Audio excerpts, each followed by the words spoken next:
I was talking to a group of people saying that finally flat earthers have come up with all the stupid possible.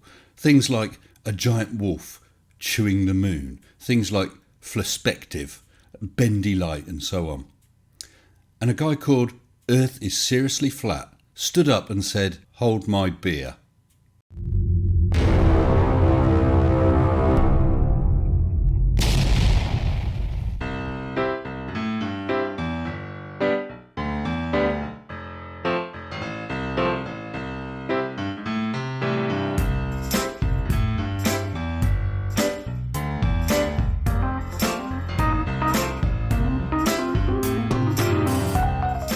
We really have seen an unending river of excrement coming from the flat earth side. We've seen Mitch believing you can leave the Earth's reference frame with a drone. We've seen Anthony Riley doing strange things with eggs and claiming relative density disequilibrium. And we've seen Nathan Oakley running around shouting "Black Swans Matter." I recently opened up my merch store selling t-shirts and mugs and whatnot. I think I'm going to have to extend the range to include oven mitts and face guards. A group of people who protect and support me are my wonderful patrons. With massive thanks to all my patrons, including new patrons D Pep, Crispy Bacon, Andy Sibley, Glober Mum, Cy Allen and Safuric, and my latest patrons Gemini Luna, Jason Blackford, Colin Field and Scott Emmett O'Donnell. Thank you all so very much. So this guy, Earth is Seriously Flat, used to be a frequent commenter on my channel. Most of his comments accused me of being a globe zombie animal mind. I wonder if he's got a channel. I'm going to have a look. Well, it would be rude not to, wouldn't it? Of course, his channel is stuffed full of paranoid videos about things like COVID pandemics, government taking over, and flat earth activism. I was pleased to find something that was new to me though. The John Travolta Theory of the Flat Earth. Roll VT. It depends who's dying. If it's you. Yeah. Hey, brothers and sisters. I'm sorry, Pablo. We're going to go live right now on YouTube. Well, that's nice, isn't it? Your mate, Senor Escobar, pops round for a pleasant drink and you decide to start broadcasting him on YouTube, live.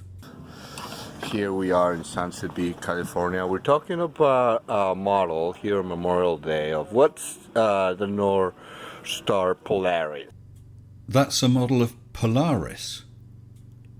Are you sure? And this is a perfect model of the star Polaris. So Polaris is not a massive ball of gas plasma collapsing under its own weight and through nuclear fusion converting hydrogen to helium then?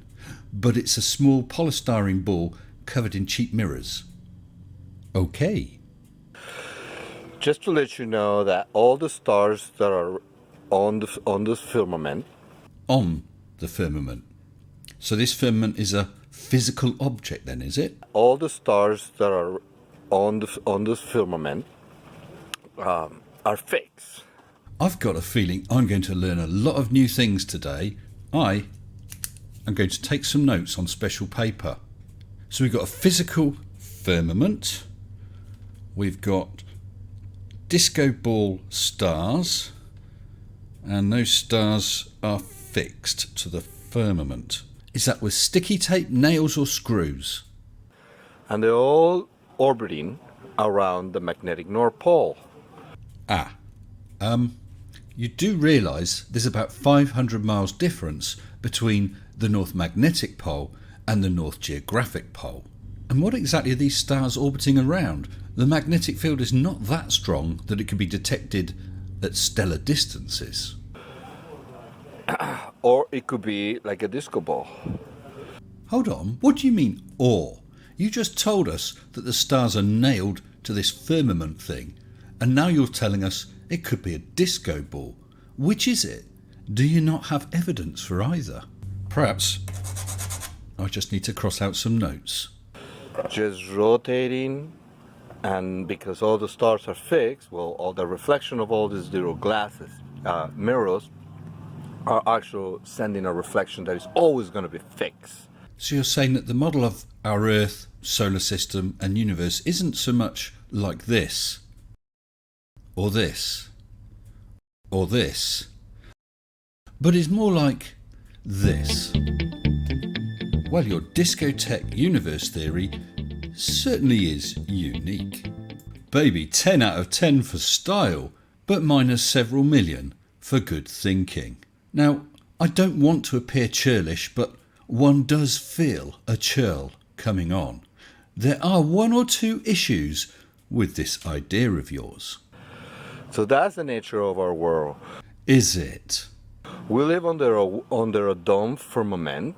This will be the physical dome firmament that nobody has ever seen, photographed or measured, that is only believed in by those who misconstrue what was written in a very old book. With the beautiful Polaris stationary star at the magnetic North Pole. That will be the same Polaris that is not directly above the Earth's axis of rotation, so that it also draws little circles in the sky. Of our beautiful stationary flat Earth. Which, no matter what test you do, exhibits the behaviour of a rotating sphere. And we live actually, in reality, scientifically speaking. Scientifically speaking? Really? Our beautiful stationary flat Earth under the dome is a dance floor. I'm sorry, it's a what? I thought you said it's a dance floor. Is a dance floor. With the disco ball in the center.